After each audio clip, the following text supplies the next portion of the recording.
Okay, welcome to Exhibit Today at live po tayo dito sa PTA Exhibitors Briefing. Siyempre kasama natin isa po sa kumpanya. Papakilala po natin muna, pasabihin niya kanyang kumpanya, Miss Darren. Hello, Ma'am Darren. Hello, sir. Good afternoon. Alright, congratulations na you joined up the most prestigious event, the PTA.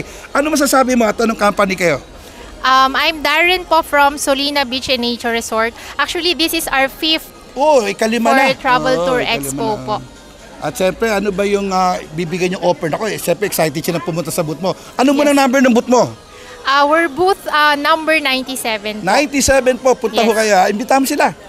Yes, mabuhay everyone. I am inviting you all to attend the Travel Tour Expo on February 2 to 4. We're at booth 97. We are promoting the famous Gigantes Island po. The famous. Yes, Solina Beach and Nature Resort. Wow, napakaganda naman. Sana po sa darating na marami kasi silang malalaman tungkol sa beach nyo, right? Yes, sir. Opo. So, please come at siyempre papasalamat tayo sa gagawa ng booth mo. Ang Swedish design. Looking forward for the beautiful kailangan booth. maganda talaga. Yes. Kasi i-cover na. Ma'am-interview ulit kita Yes, during sir. the event. Siyempre, mga special guest po natin doon sa kanilang beach resort. Okay, maraming salamat. Ito po si Brother Hernan Palco, nag-uulat po para sa programang Exhibit Today.